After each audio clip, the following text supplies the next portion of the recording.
Hi everybody, my name is Emma, this is Emma Rose and Books, and today I want to film for you my November favourites. Now today the weather sucks, and it's winter and the days are short and all that stuff, so I do apologise if the lighting is iffy. I'm going to try and brighten it up a bit in my editing, but I don't know if anyone else who makes videos is feeling the same thing, of just, you set aside time to film and then on that day, if it's chucking it down with rain, then it's dark and... I mean, obviously the artificial lighting makes all the videos look yellow, and then I have to cool the tones down, and it's annoying.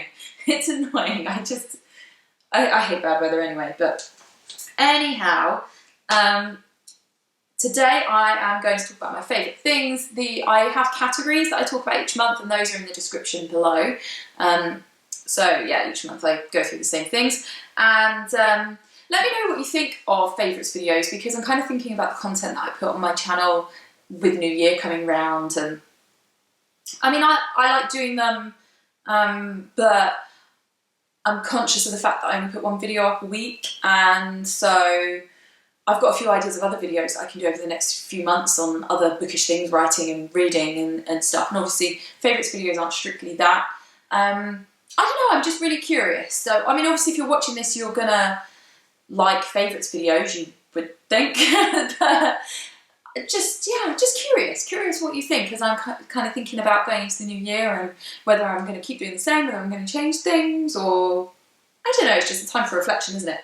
Anyway, so the first of those categories is books, this being a bookish channel. So books that I have enjoyed so far this month. I've got another, week and a bit as I film this. So the first one is Informed is Best. Now I've done a whole review on this book, and I'm going to be talking about it in my wrap up as well next week, so I'm going to be super brief. I got sent this as a review copy.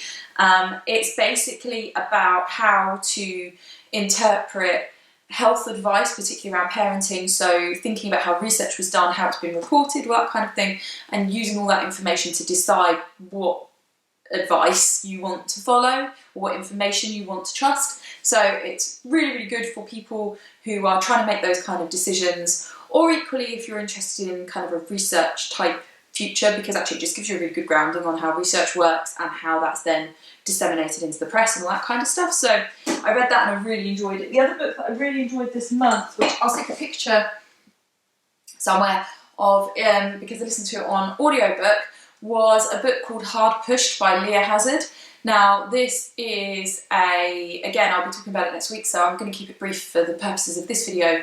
This is a memoir about midwifery, and so obviously, you know, this is my kind of area of interest, or one of my areas of interest is sort of parenting and birth and babies and breastfeeding and early parenting and all that stuff.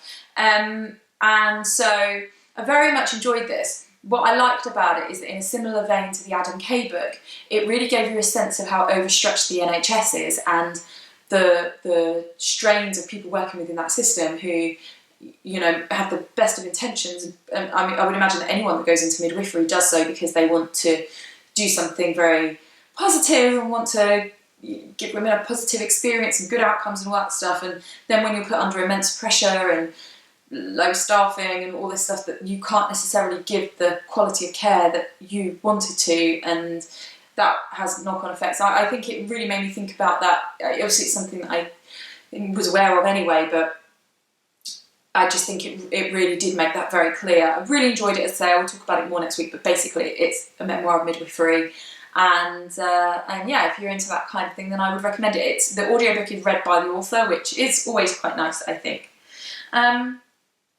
Then my next category is place. Now I haven't really gone anywhere this month, and so I was kind of racking my brains thinking, what can I talk about? And I thought, you know what, I'm going to talk about one of the towns that's near me that I do actually spend an awful lot of time in, and I think the world of. And so I thought, actually, it's a good opportunity to talk about this place, which is Deal. If you follow me on Instagram, you'll see that I'm around Deal quite a lot, and it's such a cool place. When I first moved to Kent, maybe 10, 15 years ago, I didn't really get Deal. I wasn't into it. But I feel like now I really love the place. So it's a seaside town. It's got a big castle called Deal Castle. There's an attached town called Walmer, which also has a castle, which is very lovely actually. Walmer Castle is beautiful. In fact, I think I might have even mentioned that one here before. So it's got a pier, and so there's a little section which is, I guess, quite traditionally seasidey, where you've got like fish and chip shops and arcades and the pier, and then you've got a high street which I feel is a real mixture between a few standard high street shops and then really good charity shops, the best I've seen, really. Or I think they are. I think they're excellent. You know, they generally have decent stuff. I can usually, if I'm looking for something specific, I can usually find it in one of the charity shops, and the pricing I think is fair for secondhand stuff. I think they're great. But also they have a number of independent stores, boutique-y type places. Deal's quite bohemian, I think, and I think that's really reflected in what they have around. So yeah, it's just that, I suppose, combination between the sea and the town, and it just seems to be quite a cool place. I mean, it's one of those places that's now starting to get a lot of Londoners, because the high-speed rail comes down to East Kent, and so it's become easy, so you get a lot more holiday goers and people buying houses and all that kind of stuff. But just in terms of what's there, it's also a really amazing place for community groups and events, and there's just some really, really great stuff that happens. So I often find myself going into Deal for all this great stuff that they have to offer. So if you're looking at places to go, I think often it's maybe not on the top of people's lists, because it's like not a super famous. I suppose if you came to South East Kent, you might be looking at Canterbury or Sandwich or maybe Whitstable, possibly Dover, which is very iconic and famous, but I would say that there are other nicer places than Dover. So yeah, I just wanted to say, you know, if you're coming this way, then Deal is really, really lovely, and just a nice place to spend an afternoon looking around at the lovely buildings and the lovely things and see and get some fish and chips, and it's just a cool place. So in terms of, yeah, I haven't really been anywhere, but I've probably been to Deal about 10 times in the last month. So yeah, I thought time to give it a shout out. Oh, they also have like really good art exhibitions. They just had one by Noel Fielding. They had art exhibitions as well by Jim Moyer, who is Vic Reeves. So there's like cool kind of arty stuff going on too. So all that kind of scene is fun. Anyway, moving on. My activity, I haven't really done anything, but what I have been doing is painting a lot. I actually repainted this room, although it probably looks the same with this yellowy paint, which looks great on videos. I actually managed to colour match it, which you might have seen on my Instagram when I was waffling on about it. Just looking, it looks like I missed a patch here, because it's ever so slightly different colour. That's always good. Anyway, so I redecorated in here because we had a wall behind you which was replastered, and so when I painted one wall I ended up having to repaint the whole room. Because we didn't have any paint left for this room, I think I managed to buy exactly the same colour, which was very satisfying. I didn't know what brand it was or anything, we had no idea, and I picked up a paint that looked really like it, and I would say it is exactly the paint that we used on this room. But yeah, I still did have to give it a paint. Plus, recently we've had an extension, so I've been painting in there. There's still a little bit more to do, like some woodwork and bits like that. So yeah, I tend to do all the decorating in our house because I find it really cathartic. It's not necessarily that I'm better at it than my husband, because he's really good, but I enjoy it. I stick a podcast on, or I stick on an audiobook or something like that. Sometimes I even just have YouTube videos playing and just don't watch the images, just have something on to listen to, and I get in the zone. I just enjoy it. I don't know why. I always have done. When I was a teenager, I was allowed to decorate my own room. In fact, if I can find a picture of it, I'll stick it up here. I used to have my bedroom was yellow with orange swirls because I was allowed to decorate my own room. And in fact, I think I decorated it again like 2 years later and painted it purple. And I don't know, it's just something I like doing, although I've got to admit it is exhausting, and there is a point where it's like, oh, I've had enough of all this. But yeah, that's basically been my activity. Channel, my YouTube channel that I've been enjoying, I'm going to give a shout out to Basically Brit. I can't remember where Brit is from. She's European, but off the top of my head I can't remember. Dutch, I think. I'm pretty sure she's Dutch actually. So she talks about books, but she also talks about art. Well, she does drawings, and she does a lot of videos where she shows herself drawing, or she shows the things that she's made. She's got an Etsy shop where she sells things like bookmarks and prints and things. She's so talented, and she's also just got a really lovely way about her. She's just one of those really nice, relaxing channels to watch, you know. So I also follow her on Instagram, and she's got like a bookish Instagram and an art one, and I follow both, and they're just lovely. There's like an aesthetic and a feel about her videos I really, really enjoy. She reads some really interesting books as well. Occasionally she reads Dutch books, but her reviews are always in English. I don't think I've ever seen a video she's done in Dutch, I think, but I'm not sure, I could be wrong. But anyway, it's a really, really lovely bookish channel, and I thoroughly recommend. So my next category is food, and I would say the food that we have been enjoying this month is roast. We've really got into the groove of having like family roasts. It's something that we didn't really do, largely because when your kids are young and they don't really eat it, you spend 2 hours cooking and then they won't sit down, and it was too much stress, it just wasn't worth doing. But now my kids are a bit older, it's worth doing because they really enjoy it, and it kind of makes that Sunday vibe of everyone kind of chilling out while the food's cooking, and yeah, it's nice, it's very traditional. And so the other thing is I found some really nice vegetarian, like nut roast type things. I've been trying out all different kinds of things because I'm vegetarian, the rest of the family aren't, so I will cook something for them and then just put something on separate for me. I must say, it really annoys me if you go out. In fact, we went out for dinner recently, and there was nothing on the menu for vegetarian. So if you were a vegetarian, there wasn't a nut roast, there was nothing, you had to have a different dinner, so you had to have pasta.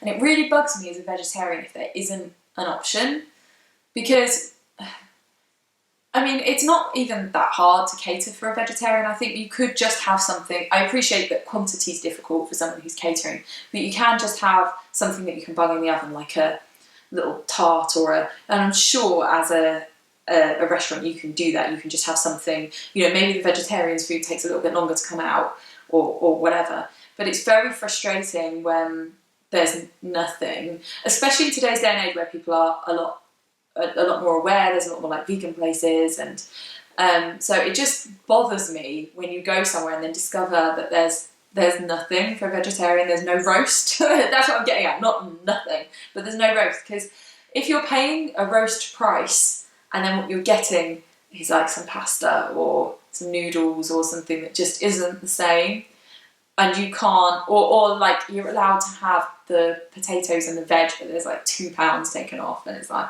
I'm not even getting a full dinner here. So a little rant, I guess, but it is annoying. And I just think all places that cook a roast should have some vegetarian option that you can have all the trimmings with something. But that's what we do at home, as I say, is I just do the full roast and then I have something that I have, which works for us. It's not a problem at all. My next category is TV, and the main thing that I can think about that we've been watching this month is The Crown, because that's just been released. I've been really looking forward to this. I love Olivia Colman. I also really love Helena Bonham Carter, so it's an amazing cast. The first episode, I think like a lot of people, I found it really weird because it's not Claire Foy. And Claire Foy did such an amazing job of being the Queen.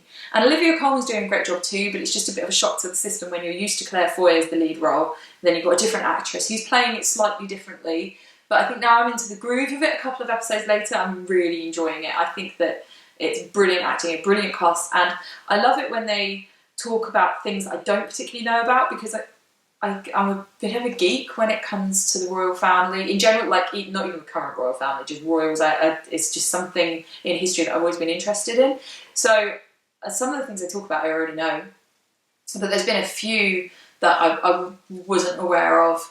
I tell you, the one that I really enjoyed as well was the episode that centred on Princess Alice, who's Prince Philip's mother. I mean, what a woman. If you look at her history, it's just incredible, and I think it's brilliant that she has been dramatised, because she was somebody who kind of never really got the limelight and did all these incredible, like, altruistic humanitarian things despite the most horrendous, like, younger years. So anyway, that was good. So yeah, I've really been enjoying The Crown. It's like nice, warm TV in a way, although sometimes the subject matter's not that great, but it is just kind of cosy TV, I guess.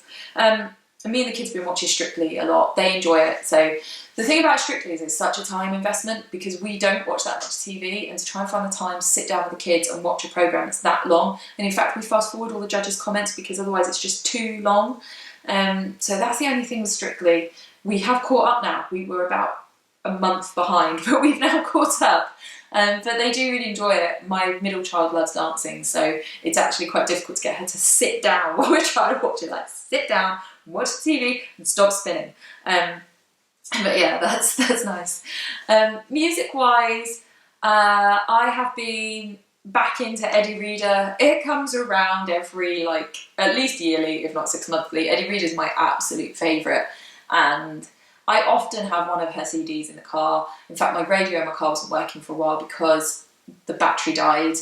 And then when we replaced the battery, I was saying that the radio wasn't working, we needed to get a code and all the stuff. And it took us a while. Well, my husband did it. It took him a while to get it sorted because, you know, just life. And so what was my point with that? I didn't listen to anything for ages, I think was the point. And then so now I've rediscovered what CDs I have in my car, and I was like, oh, there's an Eddie Reader one in here. So I've had that back on, and I just love her music. And occasionally I kind of have enough of it because I could sing every word to every song on every CD pretty much. So I kind of get to the point of like, okay, this is getting annoying now.